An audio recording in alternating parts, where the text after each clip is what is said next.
Welcome everybody to Write Better Together. I'm John Meyers. Hey, look everybody, it's Emily Brooks. Hello, John Meyers. Hey, I kept my hands contained this time so I didn't startle you. Yeah, thank The you. last time I startled you. What are we talking about today? Well, we have quite the list.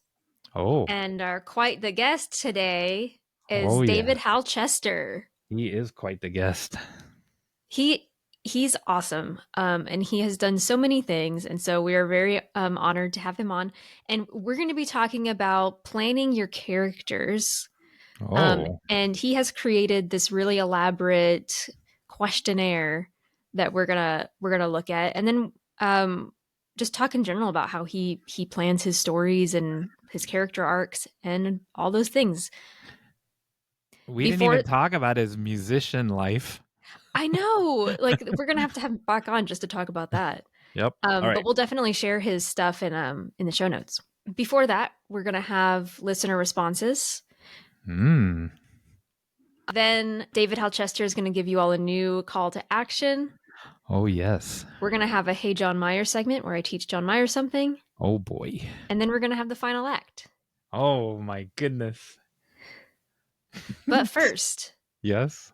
How did we get out of our bubbles? Oh, who wants to go first this time? I'll go. Okay. So in Renee's episode, yes, we talked about all of the holidays in October because there's so many. One that we didn't talk about is that it is Hispanic Heritage Month from September 15th to October 15th. Oh, in September. Yes. And so my church, we have a Hispanic congregation who threw a Latin festival, and that everybody was invited and they made wonderful food. This is the second one I've been to. It's always fantastic. We all look forward to the food because it's delicious. They decorate, they go all out. They sing, they dance. They do the traditional dances with those really big skirts where they like swing the skirts around, and it's really beautiful. And it was just it's one of my favorite things to start the fall with. And one of the things that I love about it is that we're welcomed into this cultural celebration. It's, hey, everybody come celebrate with us because we love our culture and we love these foods and we love these traditions that we have, and they're welcoming us into it and sharing it. And it's, to me, that's just a beautiful thing. And it's just that generosity of sharing that with us. I love that. So I went to it's been a couple weeks now, but I went to the International Festival here in my undisclosed location. And it's the same thing where, like, I'm always uncomfortable with saying they do this or we do, because I don't like the they and we, right? But they want, everyone that was there wants to share themselves with you. And so it really isn't they and us at that point once the sharing starts, and like eagerly sharing. Exactly. And I really like the way that you said that, because with the sharing, we're all human and we all share this earth and we have different backgrounds, but it's not like this is my thing and this is your thing. It's hey, let's share this and celebrate together. Right. So how did you get out of your bubble? So, as I tell this story and as we watch David Halchester, us talk to them, I'm actually going to remember these evil things, these styrofoam cups? So we didn't know how, so my getting out of my bubble has to do with recycling, but there's no way to really recycle these cups. So no, that's why they're terrible. I know. So I was watching the internet, and there's pros and cons to what I'm about ready to tell you, but I learned that you could turn them into glue with acetone or orange oil. Now, and acetone is also not good for the environment, right? But it's going to turn these two cups into like this much glue, right? And if you use that glue and you never throw it away, problem solved, at least for these two cups, right? And and even if you did like throw it into a landfill, which you shouldn't. Now it's the size of a dime or a nickel instead of these 2 cups lasting forever. And so if you make glue with acetone, it will harden in a couple days. If you make it with orange oil, it'll harden in a week to 10 days. So if you make it, you need to hurry up and use it. So while we're talking, and this is not my story, while I'm talking, I'm actually going to shred this cup into little pieces, and I'm not going to make the glue on the episode, but by the end of the episode, this will be full, I hope, of styrofoam, and I will solve the problem. Or I could just eat the styrofoam, and that would also solve the problem. Oh, no, don't Do not eat the eat styrofoam. it. So I was remember this? thinking, what would I possibly glue? Because I can't remember the last time I glued anything, unless it was like with what's the glue that has the gorilla on it? Gorilla glue. That would be ostrich glue. I needed like really, really, really strong glue. Like I don't remember the last time I just glued something. That needs to be a clip. What's the glue with the gorilla? So it looks like, if you look on the internet, it looks like rubber cement before it gets hard. Okay. So I guess you would I don't know. I would imagine you'd use it like wood glue. Okay. That's how I intend to use this. And so I got to find some wood to glue together. I don't know what I'm going to glue together. I love it. That has nothing to do with me getting on my. Well, I mean it does. So I went to the recyclery place again. Remember when that episode where I talked about not getting the $15? And so I went there. So I have a question for you. Here's my load that I took. Viewers at home, this is and we'll put a bigger picture up after, but I'm just showing on the camera now. Here's the load I took to the recyclery. It's my entire back seat of my car is full of cans, like heaping full. How many dollars do you think I got for that? You get paid for recycling? Yeah, entire back seat full of this can. How many dollars do you think? 4. No. What is it? How much is it per can? Like what, 10 cents? It goes by pound, and I think right now it's 11 cents a pound. And then if you want to guess one last time, then I'll tell you the real amount. Well, if it was a whole thing of cans, I imagine that's got to be worth something. $20? I wish. It was $11.70. That's worth it, right? Because I'm drinking the cans of water anyway. Yeah, I mean, I don't get paid for recycling. Well, that's all that I get paid for. Obviously I can't get paid to recycle this thing I'm chopping up.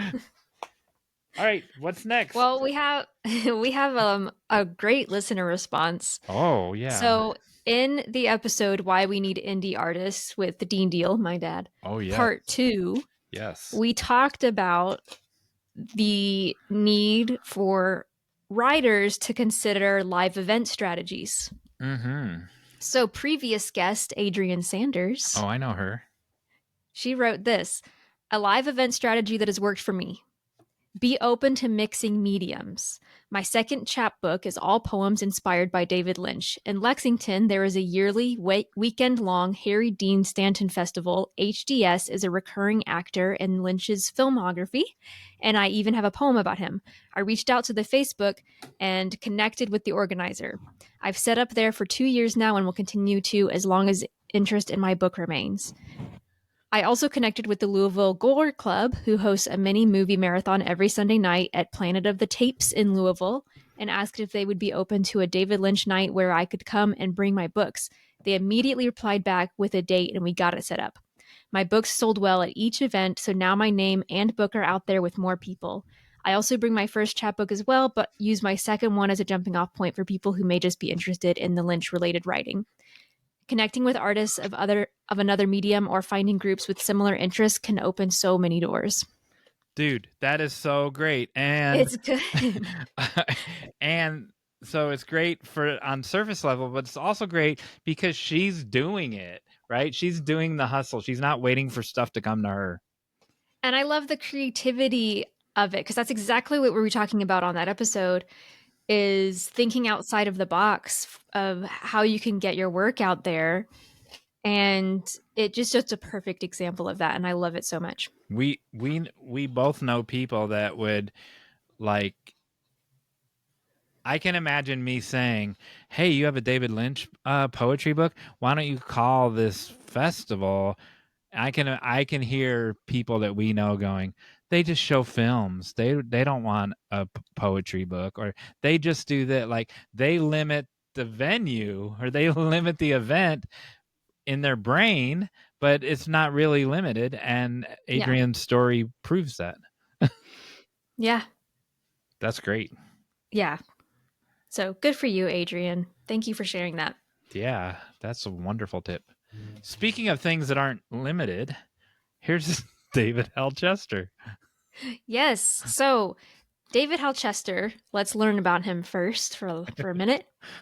He is an American screenwriter and prize-winning short filmmaker based in Tokyo. He excels in female-driven, dysfunctional family dramas with sharp humor. To date, he has written 10 commissioned features, 8 are currently streaming on Amazon Prime and Lifetime TV, and 2 are in post-production. His original screenplays have all been screenwriting competition finalists, and his short film, The Lesson, won the Tokyo Rainbow Reel Grand Prix on the Torino Film Festival Best Short Film. David's writing has benefited greatly from Corey Mandel screenwriting workshops, roadmap writer workshops, and mentoring by writer-producer Ellen Sandler from Everybody Loves Raymond. When David isn't obsessing over the 7 volumes of Mad Men scripts, you can find him hunched over his desk writing a screenplay or teleplay, or more likely, rewriting them. That's David. So there you go. And we'll have his info in the show notes as well. He's great. So here's our conversation with David Alchester. Yes.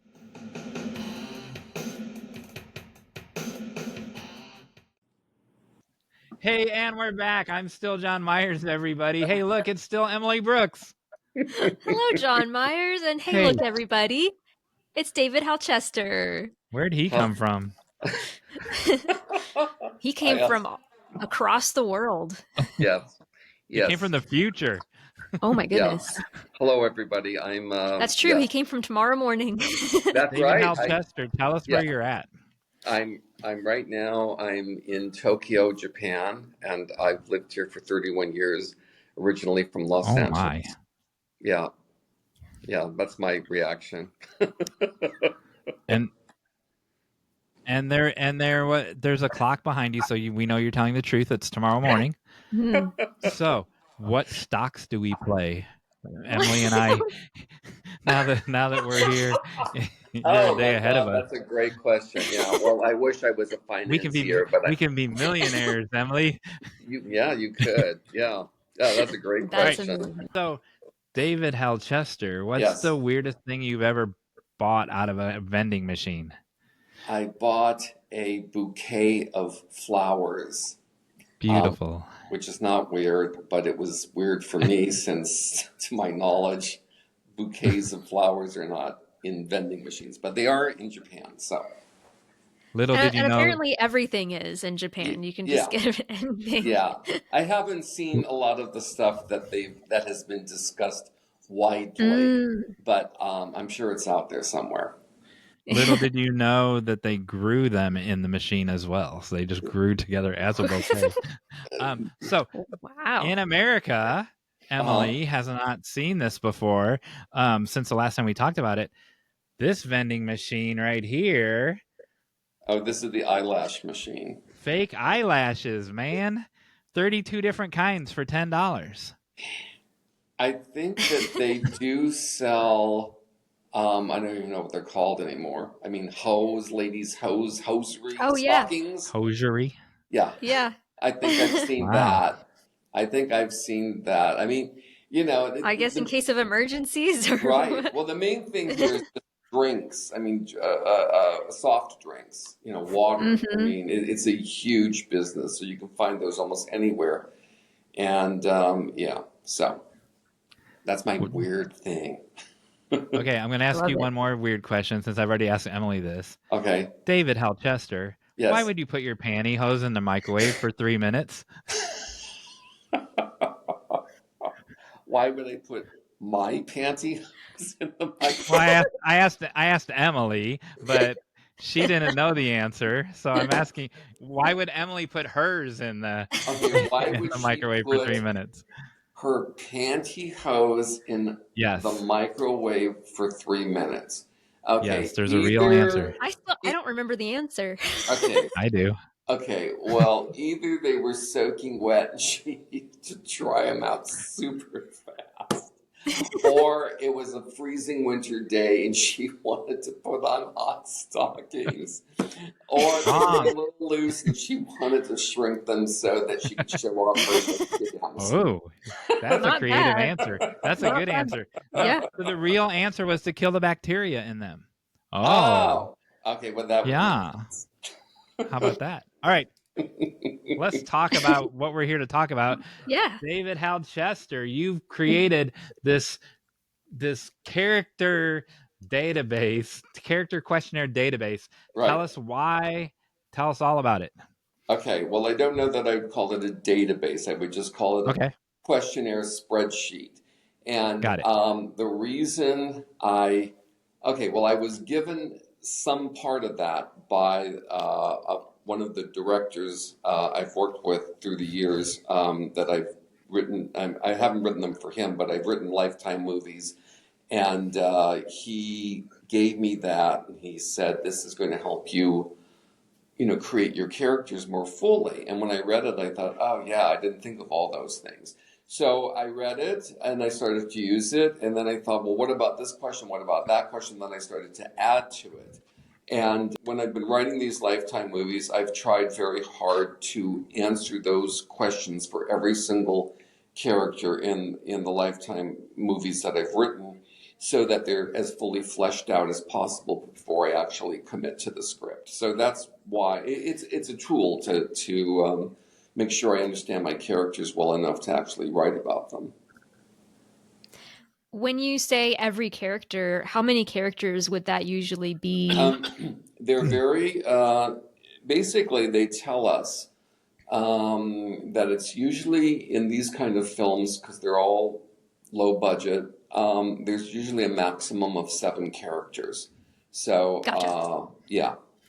So I'm not like, But writing you do it for every one of those.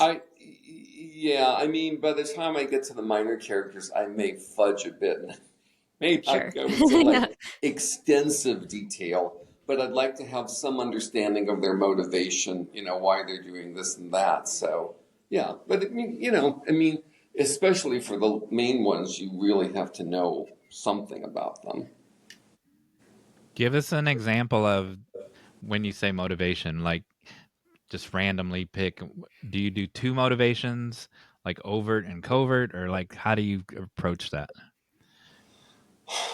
Well, there's always some motivation, in the character before anything actually starts. Like, I don't know, they want to get married, they want to have a child, they want to buy a house, they want to go to college, and then some event occurs that might throw them off that trajectory. So, and then there's a different motivation, which is either to find out who's been harassing them, to find out who killed their friend or their spouse or their sibling. And so at the same time, they might still want to get the house or the job or the career. So I think it's 2 things like that. If that answers your question. It does. Okay. Yeah, because that just makes sense in real life, that we may have like those broader goals, but then there's all these other obstacles that may be unrelated, but are still keeping us from those main goals. Right. Yeah, they should interact in some way in these stories. Yeah. When you were building this sheet, what was an element that someone else, a producer, brought up, or you realized was a need to put on this sheet, like later after it existed for a while, like, you know what, that never crossed my mind, that needs to go on the sheet? Like, give us an example. That is a really, really excellent question.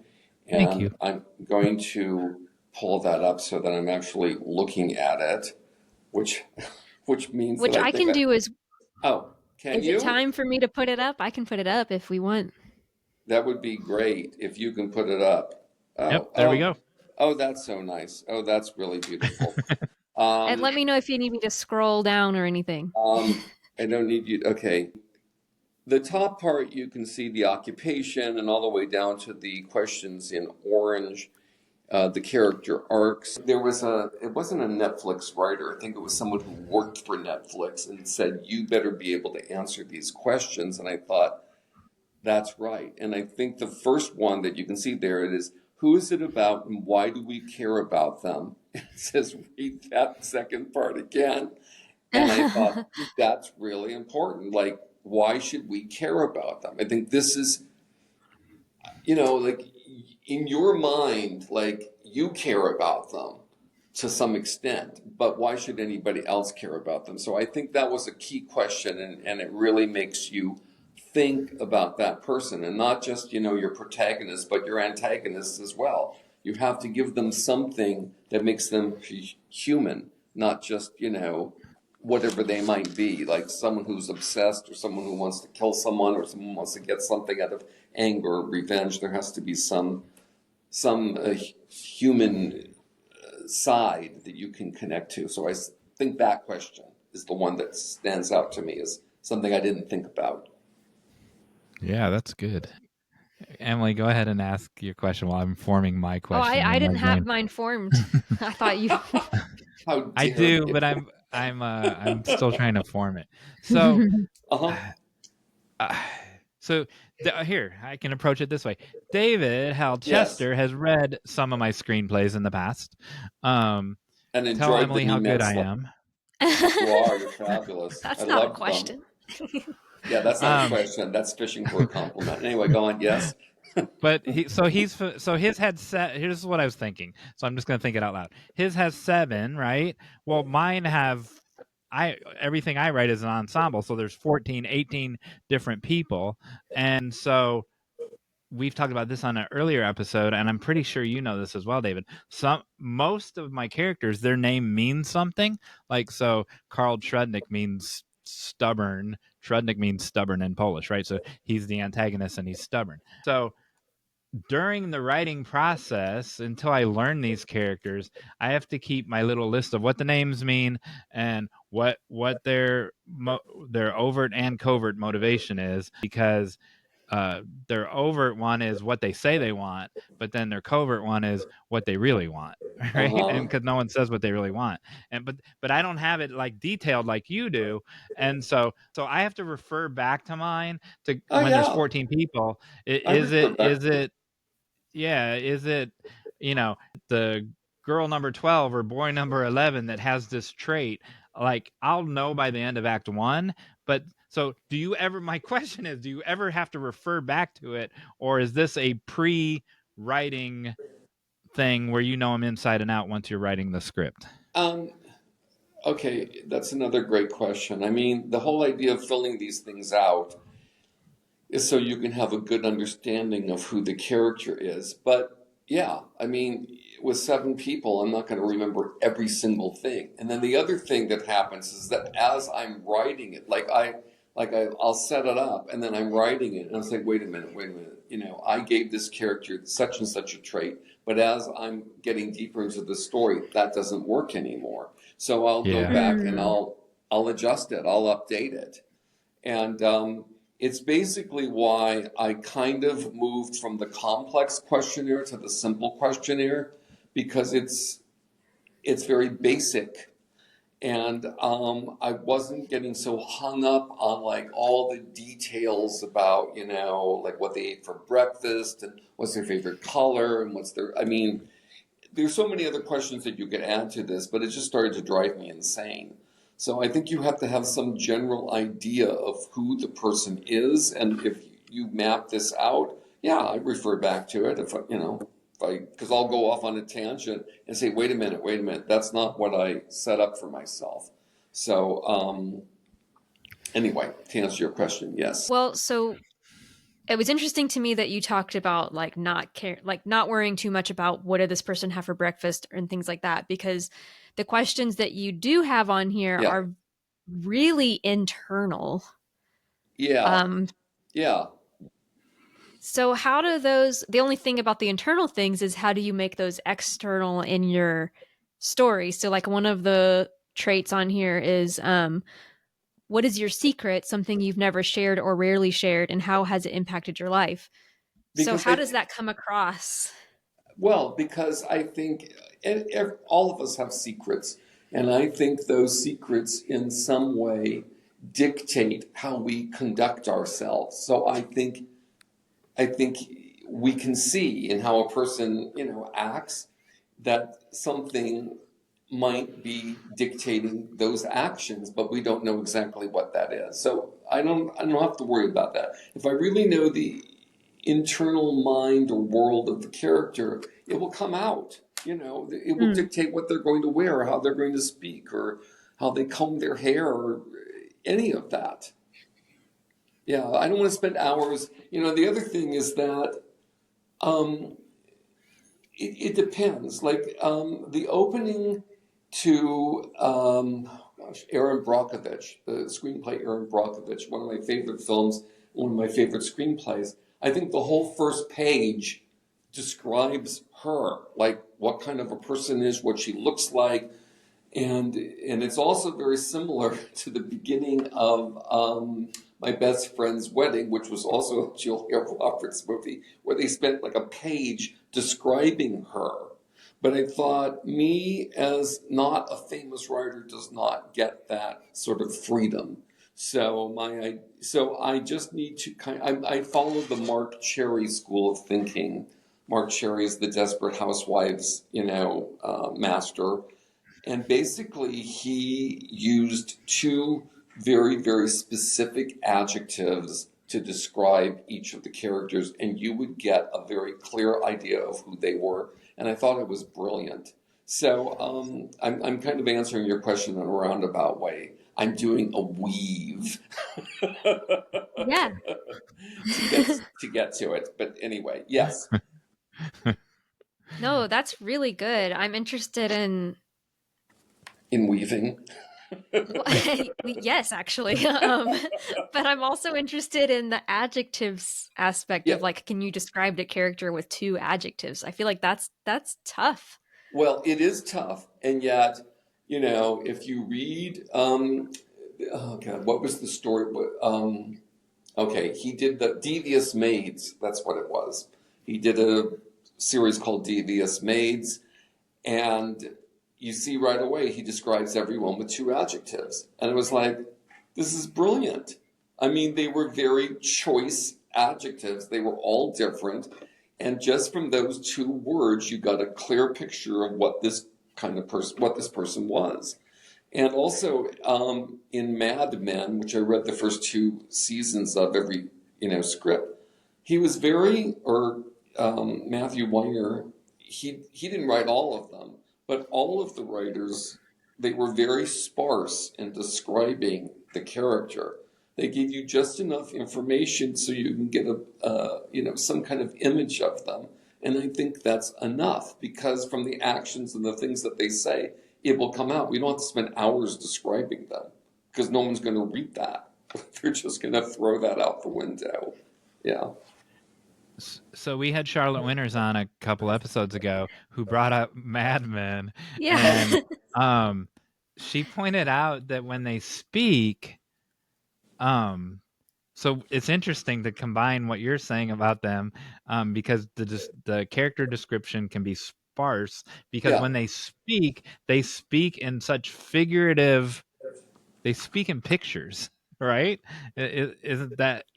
Am I recasting that wrong, Emily? Is I that don't know. I I think is that's just, that what I how? she mean, said. Yeah. oh, okay, go ahead. Yeah, right. I wouldn't know what she said. No, yeah, that's what she said, um, but I haven't watched it or read it, and so I'm But just taking her word for it. yeah, but I don't want to misspeak for her. That's how she said it, right? They speak Mhm. very figuratively, because that's what they do. They pitch like they're advertising people, right? And they have pitches for this car, and so of course they're going to talk like that as well, and so it wouldn't need as much description for the character because their words do that. It's fascinating. That actually brings me to Yes. one of my questions, which Yes. is how do you distinguish? So this is kind of going into a different direction, but it's something that I can struggle with, which is how you distinguish your characters in their dialogue. So you're using a lot of dialogue to convey these things that you've put on this list. And so how does that come about? Do you have a list of like, this character always speaks this way or uses these words? Or is it more of a natural thing that comes about from answering the questions? That is yes, that's the answer. And I'm happy to say that no one has ever said to me, all of your characters sound the same. That has never happened. And what I discover is that when you do the questionnaire, even if you do the simple one, you know, your mind starts, these characters start growing in your mind.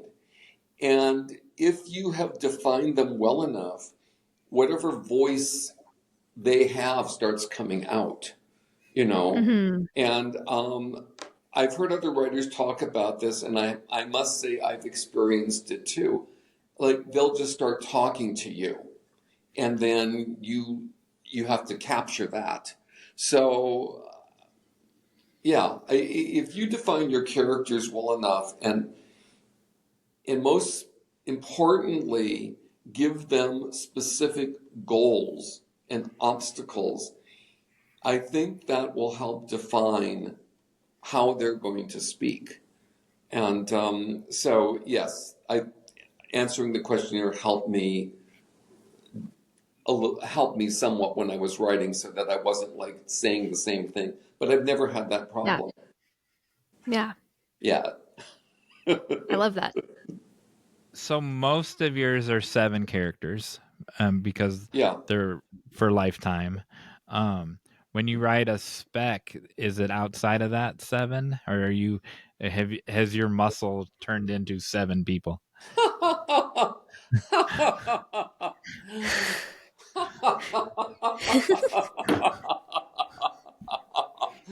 That's a great question. Okay, well, okay, I just started to write something new, okay? Non-lifetime for the first time in 7 years. And what writing the Lifetime movies has taught me is that unless you know for sure that you're going to have a multi-million-dollar budget, that you can get by with a handful of characters. And so prior to this, I didn't think so much about the number of characters, but everything I've written to date has been kind of around a family. So I don't know, I would say 5 to 10 characters is maximum, plus some maybe minor characters. But yeah, I think differently now. I think, okay, you have to think about location, you have to think about the number of characters. And so, yeah, I think about it. And I'm not stuck with the 7, but now I understand why they say 7, because that's actually a lot of people. And you can write, I was just thinking, because I had an idea about pursuing some story idea, and I was referencing the movie Misery with Kathy Bates. And so you've got Kathy Bates and, oh God, I can't think of the male lead right now. I can't think of James Caan. James Caan, right. You've got those two. And then you have a couple of townspeople, like the town sheriff and his wife. And then you have James Caan agent, who was Lauren Bacall. So what's that? There's 5 people. Fantastic story. Very limited locations. So, yeah, you don't have to, it depends. Like in your stories, John, I think there were multiple characters, but they were all fabulous. So it was great. But, And they all have a purpose, and they are limited locations. yeah, So that's how, I don't know if I yeah, get away with it or not.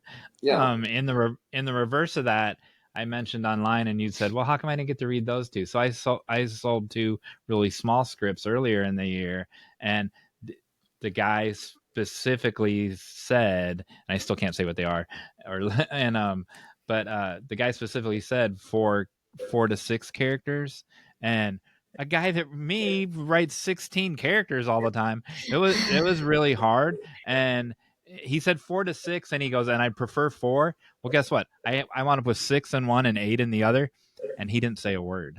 Like, he was Well, fine with it. it depends on how great your story is. I mean, I was very, like, for me, doing these Lifetime films, just getting to the point that I was being asked to do them, I thought, okay, these are the not the priorities, not the guidelines, the parameters. And so, okay, that's what I'm going to write to, and I'm actually really good at writing to parameters. It's like, okay, we've got this location and that location, and we can have, meaning between 4 and 7 characters, and this is the idea. Go. So, yeah. It took me longer to figure out how to do 7 people, 6 to 8, right, than it did to write the things. Like, because my brain didn't work that way, and Yeah. it had to be a No. very small, contained story, Yeah. and still have a B story. And No. You are so not a Emily, 4 to 6 character person. no, I'm not. So Emily, I've never asked you this. So in your sweeping fantasies, like, what's your character average? Well, it depends on if you mean main character, like, versus minor characters. Like, the one that I just wrote has, there are 4 characters who go on a journey, and so those are the 4 main characters. But then you also have, like, several parents. You have people that they meet on an island. So there are other named characters, but the 4 are the main, like, they're the ones we follow. And then Yeah, there's I only always. 2 POV characters. But Oh. it's, in a novel, you don't have to worry about the budget, but you do have to worry about time budget and, like, word count budget, because the more characters you add, the bigger the story is going to be. And then for me, having 4 people on a boat was still hard because I like to have one-on-one conversations, and it's hard to have conversations with 4 people. Now, I always have a core 4, like sometimes a core 6, but that doesn't have a name like a core 4. But so in your cast of 7, David, Mm-hmm. it's usually 2 or 3 are the core, right? There's a love triangle, or Oh, yeah. Usually there's a mother and a daughter, and there's some assailant or murderer or former love interest. So, yeah, there's usually some kind of triangle going on. have you had an ending that surprised not surprised like, oh, where'd that come from, but when you planned it out, that surprised you, but then the answer to that surprise was actually in the questionnaire all along? Ooh. Um, I That's a good question too. Um, It's what we do. no, I was the answer in the questionnaire. The answer might have been in the questionnaire because I say, what is the character's arc before the story starts, and how does it develop as the story unfolds, and how does it resolve? So I think the answer might be there, but that's just what's the right word? I mean, it's just something to hang your story on. The story is going to unfold, and if you're really in the midst of it, it's going to sort of barrel. You can't stop it. It's just it's leading somewhere. So I don't want to get too hung up on, like, well, I said this, so therefore it has to be this. I Right. just try to let it evolve naturally, and sometimes that way there will be surprises or twists, because there always has to be some sort of twist in these films, and Yes. those are a challenge, but it's fun if you can figure them out. Go ahead, Emily. Well, if yours is a follow-up, then you go first. No, I was gonna say, It was just about surprise. So one of the points I was going to make earlier on one of our craft corner that we were going to do, I meant to talk about surprise in it, and I totally forgot. That's all. It has nothing to do with this conversation, but I wanted to say it because I would forget it afterward. No, surprises are surprise important.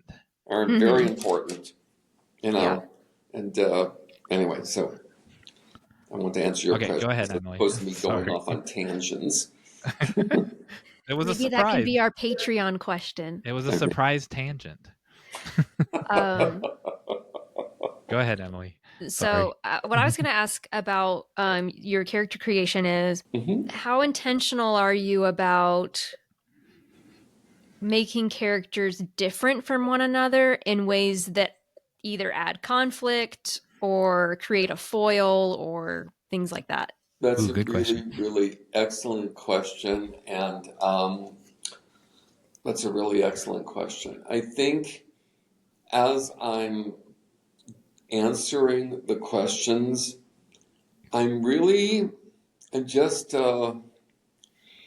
myself be open to all the possibilities of who that person is. And I do make a conscious effort not to repeat the same sort of,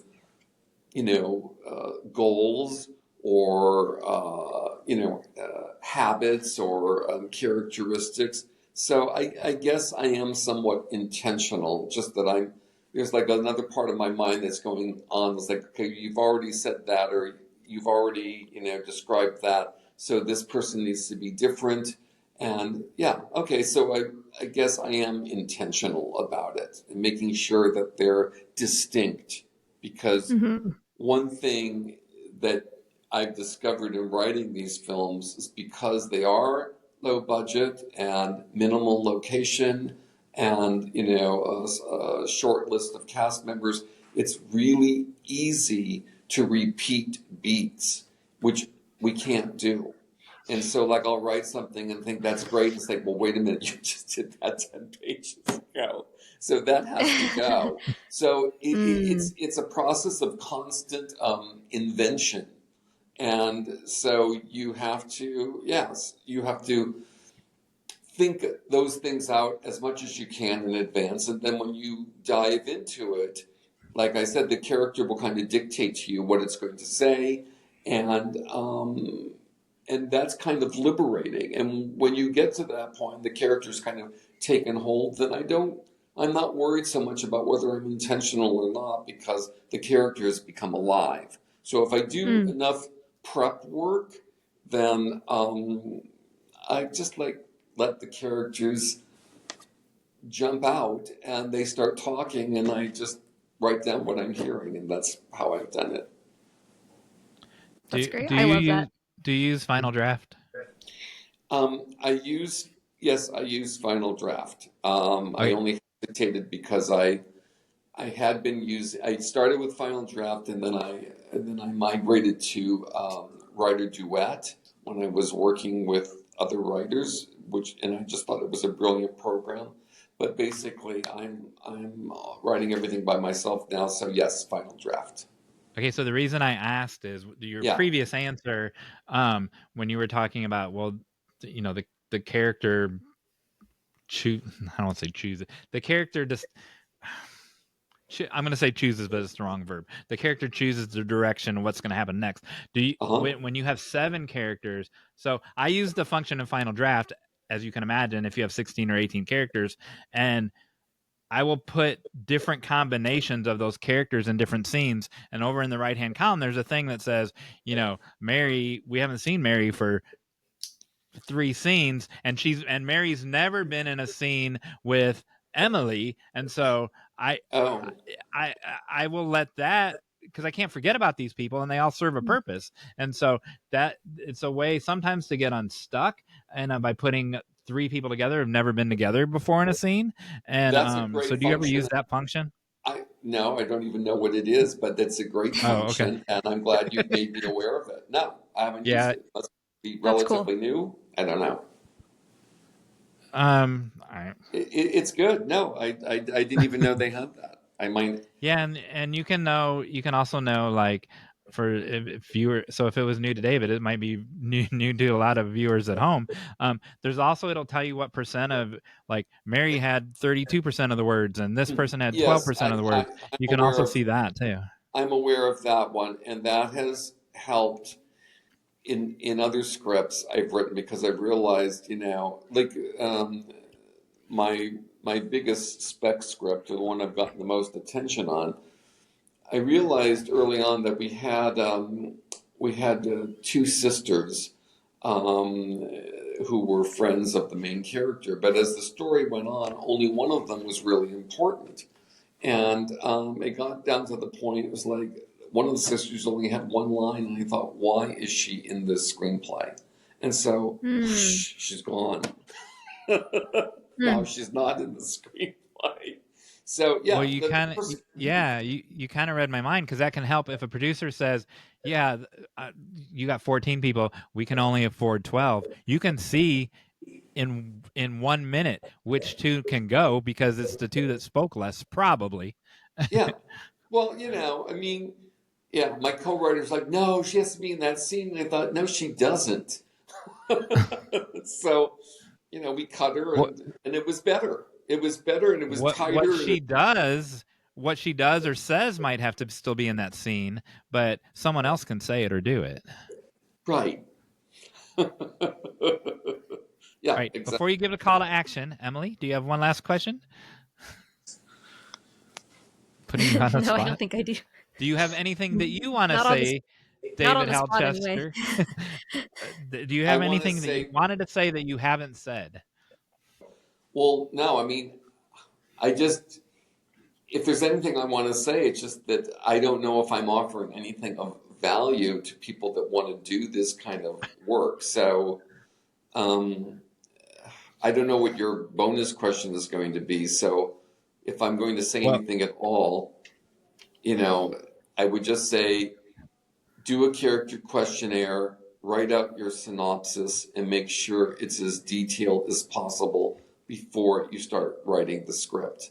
Because you will find out that if you don't do that, and then you write the script and you're thinking, this doesn't work.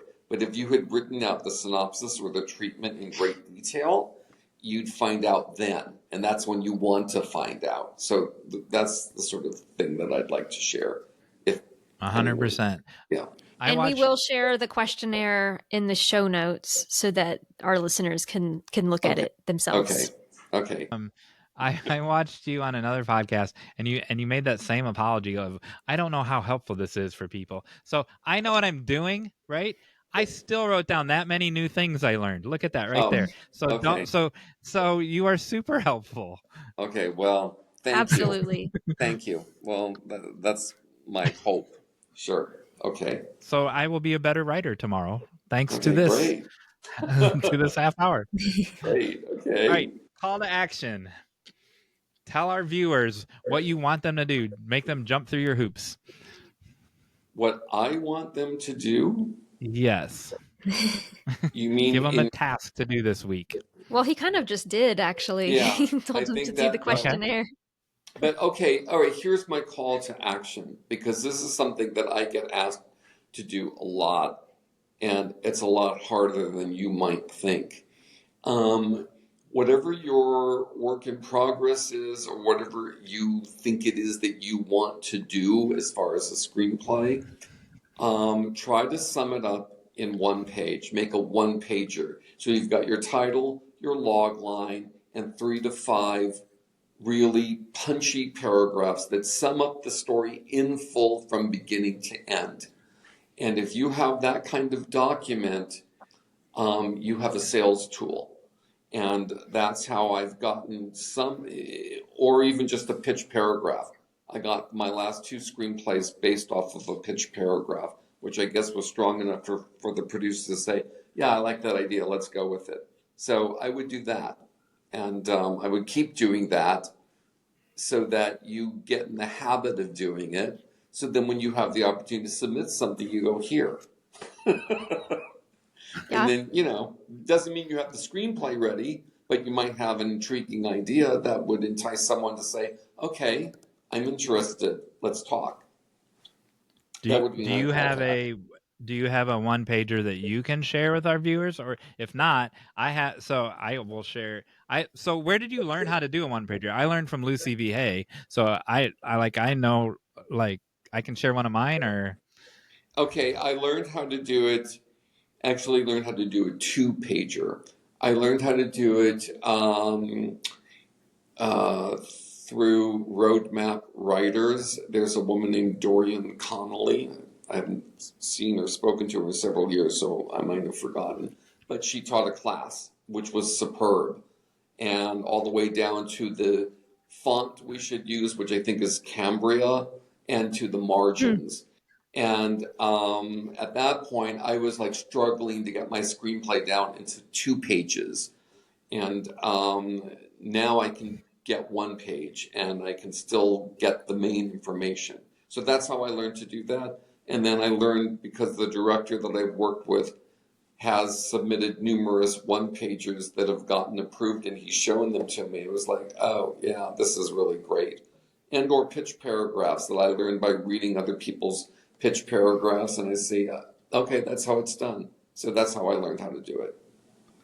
is there a similar in fiction, Emily? Is there a similar Yeah, they document? often do ask for a 1-page synopsis. There you go. And it is challenging. It is challenging, but if you do it, you start to realize, you have to get to the main beats of the story. And if you can do that, then it's like, oh yeah, maybe this story really does have legs. So it's a great fun challenge, I think. It's also, I'll say that I had somebody look at my 1 page, and actually she just with my 1 page was able to pinpoint holes in my story, right, and things that I could add to it or make more complex. So just from looking at that 1 page, she was able to help me revise the whole story. That's fantastic. Yeah, that's great. Yeah, so it was great. Sure. All right, so Emily, how do they get the one pager to us? So you all can send that to us by emailing writebettertogether@gmail.com, or you can respond directly in our show notes at writebettertogether.com/podcasts, where you'll find this episode. Or if you're finding us on social media and we're sharing this there, you can always respond directly in our post. All right, cool. Thank you, David. Thank you so much. You're welcome. Chester. It was a pleasure to talk with both of you, and yeah, maybe we can do this at some point again in the future. When David gave us this wonderful blurb for the back of our book, I keep saying David instead of David Hal Chester. I'm sorry. So, it's wonderful. And it's lovely. And but at that point, you still didn't know if your latest one, what the title was going to be. Do you know yet? Yeah, I think it's okay. I won't come. I think it's going to be called "Be Careful What You Say." Be careful what you say. And it comes out. We don't know, or I believe we know it's going to come out this month based on some information the director gave me, but he said he also did not know the exact date. So I don't know, but it seems like it will come out this month. Be careful what you say on Lifetime. I'm excited. Well, maybe by the time this episode comes out, it'll be out. So. It'll be out, and we'll know the name for sure. Yeah. All right, cool. Thanks. All right. Thank you. You're welcome. Okay, thank you. Bye.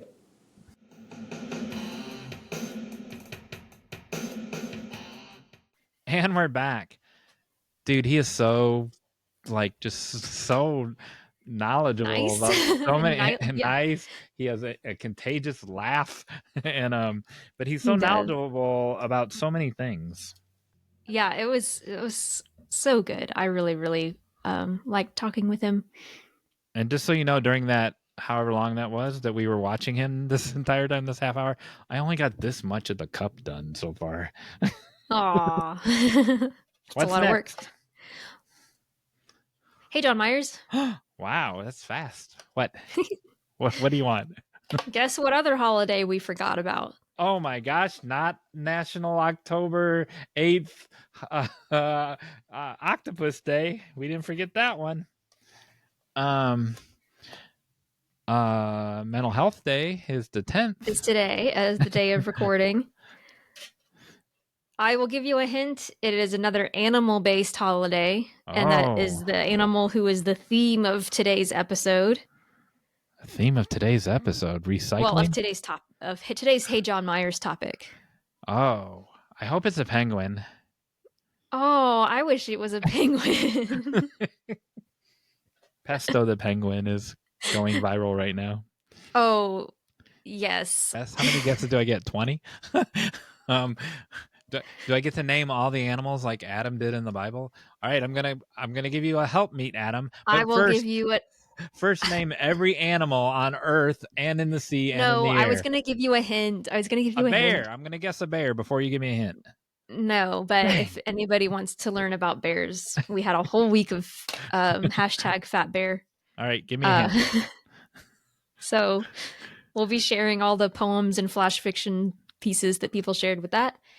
No, it's not a bear. It is a pet, a common pet that may appear in people's Halloween decorations this time of year. Winnie.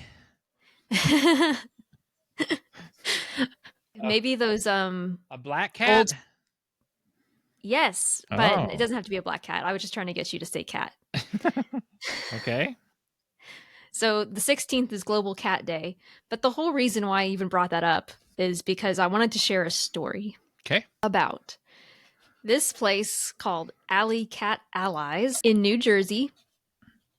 And what they do is they rescue these cats that are going to be like euthanized, and they give them to prison inmates. And what's amazing about it is they're not only rescuing the cats, but listen to some of these statistics. Okay.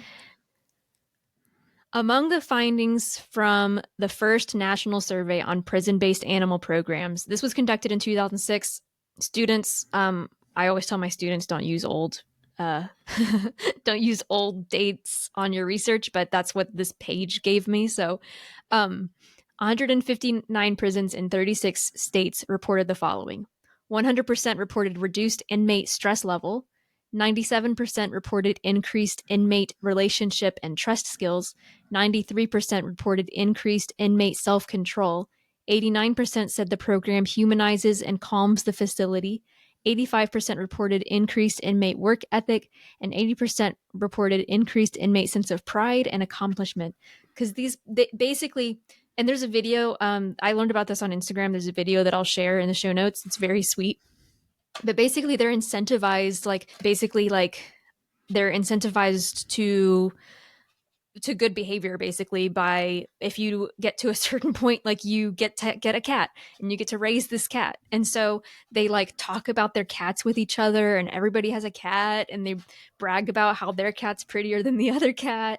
And it just like is so sweet to me that they're helping it's two things helping each other. And it just shows to me the power that having something to take care of is. It's mental health day as well, right? It's really good for your mental health to have a pet to take care of. When I was little and I had really bad anxiety, I got a kitten, and taking care of that kitten was huge for me. And so it's really an amazing thing. And I'm not even really a cat person anymore, but I'm really glad I had that cat. So I had one cat, Stringbean, and this is when I lived in Ohio, and someone had thrown Stringbean out in our front yard, and he hit his head on a rock, and my wife at the time brought him in, and like, why do people do this? And he was dying, man. And so she took him to the vet. The vet stitched him up, put him on an IV, and the cat did not move.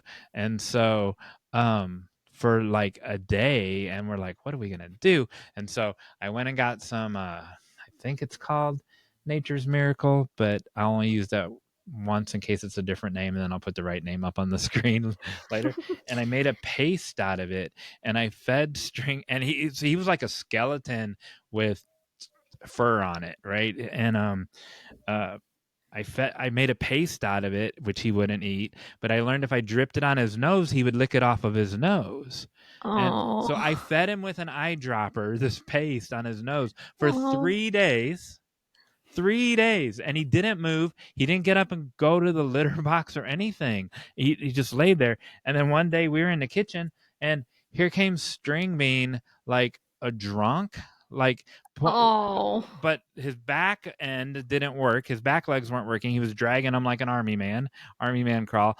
And his front end was like a drunk, and he started eating the paste. I made like an oatmeal paste out of it, and he started eating that. And then another day went by, and he came down, walking down the hallway, leaning.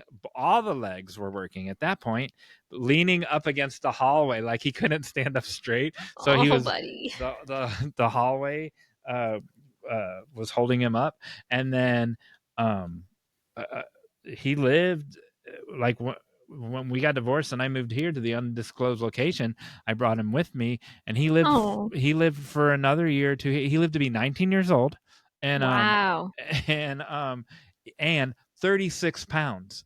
And so I had a cat named Stringbean that wound up being 36 pounds. He was so fat. And at the time, I looked up on the internet, the largest cat was 40 pounds in the whole world in China. And I'm like, dude, we got to feed this cat 4 more pounds and we could have the largest cat in the world. But yeah, he lived a great life. And it was very therapeutic experience. All right, what's next? Well, now that we've talked about cats, it's time for the final act. Yes. Oh, no, it's not. Oh. Now that we've talked about cats, it's time for you to subscribe. Oh. Which I always forget to say. It's time for me to inspire you to join the community by subscribing to the podcast wherever you're listening. If you're listening on, by the way, if you're listening on audio, we stream on YouTube. So if we talk about pictures and stuff, that's where you can see those. And also be sure to share this with your friends. And if you want to meet us in person, not online, you want to get out of your bubble and meet us in person. I was actually looking for the website while you were ringing the bell there. We're going to be at the Southern Festival of Books in Nashville, Tennessee, at the Tennessee. Well, it's the whole like campus in front of the Tennessee State Museum. We're going to be there on the 26th and 27th of October. Yeah, so you can see us there. And also, remember, you can see us not in person, but the next best thing online on our webinar on November 9th. I don't remember what time. At 7 or 8, depending on where you live. Gosh, I hope we show up. Me too. So honestly, I think it's 9 Eastern, 8 Central, 6 Pacific, I think. Oh, okay. So it would be 7 Mountain Time. Sure. And I don't know where David held Chester. It's going to be like 2 days in the future for him. In the future. Now what do we do? Well, it is time for the final act. Oh. I get to play a game. Do I get to... And it involves cats. I win a cat? The question, or the game is... I want to know what I win first. Oh, I totally forgot about the prize. I win a cat. I will, while you're deciding what I'm winning, I will show the viewers I ate a grilled cheese sandwich off of Bob's winnings from a previous episode. I'll take that planet or whatever that certificate was. Sure. Was it a planet? What was it? All right, your prize is you get to take my title. Yeah. As Lady Emily Ruth Deal Brooks, who owns land in Scotland. I like how I said a planet and you knew that I was talking about a square inch of dirt in Scotland. Now this deed witnesses as follows, whereas part of the estate, the plot, forms a part of has been... What? The plot forms a part of has been identified and set aside in relation to a scheme of souvenir plot. I don't know what it says, but you get this. Yay. Yay. Now, that was not a Scottish accent. What accent was that? I don't know. And how come you didn't do a Hispanic accent when you were doing the story earlier? Oh, I wonder why. All right. And the game is juggle cats. Is it a cat? Huh? Nothing. I said I get to juggle cats. All right. The game is it a cat or a dog? And what I'm going to be doing is I'm going to be reading you headlines. And you're going to guess if the headline is about a cat or a dog. Are you going to change the rules like 7 times? Hopefully not. So we're just going to do... So there's 1, 2, 3, 4, 5, 6. There's 7 of them. So if you can get... Let's make it an even number to make it easier. There's 6 of them. And if you get 4 correct, then you win. And I'm going to go ahead and say that don't ask me the details of these headlines because we don't have time for me to go through all of them, but I will share them on the show notes. Clipped from the news. Clipped from today's news. All right. First question of, is it a cat or a dog? And I'm going to really try not to read the... Chihuahua or tabby. I'm going to try not to read what it is. Meet the internet famous blank guiding hikers on the Appalachian Trail. So I don't get to see the headline? I got to... No, because it has pictures. Oh, that makes sense. Well, the obvious answer would be dog. And so today I will be Mr. Obvious, and it's a dog. Incorrect. It is an orange cat. So if I miss 2, it's done. The game's over. We'll just keep playing. And there's a bonus one. So it's an orange cat? It's an orange cat. All right. Okay. Missouri blank 13 breaks a Guinness World Record with impressive jump roping skills. I hope it's a cat. Correct. I want to see that one. The amazing true story of how a blank, yes, a blank, helped the San Francisco Giants win their first World Series. The headline said, it's yes, a blank, or yes, an animal. What a crazy headline. What news service was this from? Mission Local. Oh. I'm going to say cat. Incorrect. Oh, man. I'll keep it at 7. I'm done. I lost. Nope, I'll keep it at 7. No plot of dirt for me. Do you want to keep going? Of course. I could play this all day, man. Blank forces couple to wake up. His action saved their teen son's life. I'm going to go with cat. Incorrect. Did you pick headlines that implied they would be cats and they're all really dogs just to mess with me? No, I just picked whatever one sounded good. The amazing blank that saved its own life by calling the police. Oh, that's got to be a cat. Dude, this isn't even cat or dog. This is dog, cat. I didn't realize that most of them are dogs. What magazine did you get these out of? Dog Fancy. It's the latest issue of Dog Fancy. Blank. Okay, this one has a cat and a dog, so you have to decide which is which. I can't win this. I've already lost the game. I'll say A, saves Bee's life by chasing off coyotes?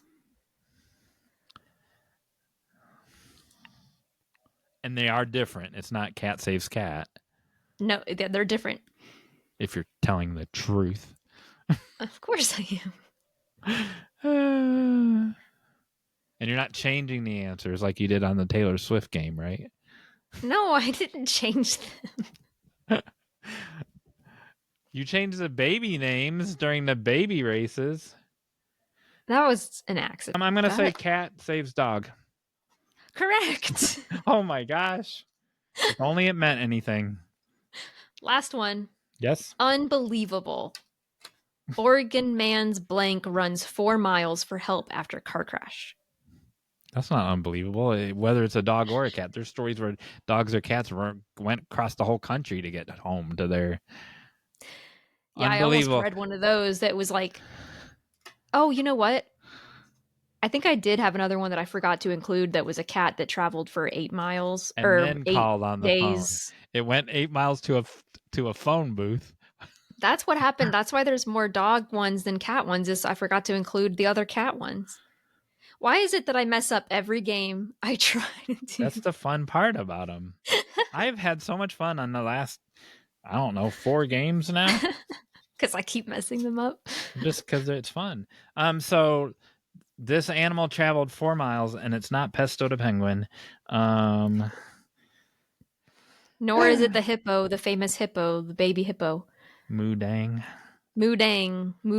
Yeah. How come we haven't had Moodang on the show? You know what? I don't know. I don't know. We haven't had either of them on the show. Octopuses and mushrooms.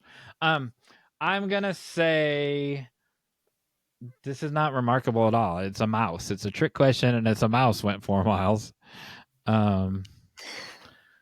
Incorrect. Okay. So you got 3 out. No, you got 2 out of 7. So what you was don't. It? You didn't say what it was. I said it was incorrect. I know. I know that. It was a dog. It was a dog went 4 miles. Gee, what a miracle. Well, you don't get to claim my title as lady. Oh, man. When I was a kid, there was a snail on the front porch.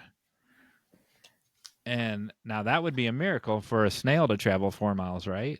But a dog 4 miles, big whoop. And so anyway, there was a snail on the front porch, and I took it and I picked it up and I whipped it all the way out into there's a big field across the street.